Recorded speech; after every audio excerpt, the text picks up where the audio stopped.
Si Noel pa.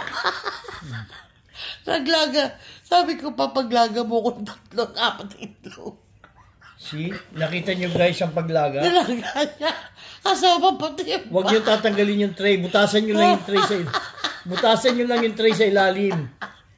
Para hindi mabasag yung itlog Pag nyo. sinama mo yun. Oo.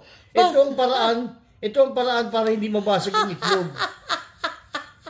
Oh, di ba? Pag sinama mo pati yung papel. Di ba po? Buong-buo ang itlog. Kasi pag nilaga po, nababasag ang itlog. Naghahampasan sila. Ngayon, pag naghahampasan, nababasag. Ngayon ito, walang kawala. Kasama pa yung takip. Pero may butas yung ilalim niyan. Binutasan ko. Di ba easy? Walang kawala. Walang basag. Kailangan walang basag kasi aapat na lang itlog.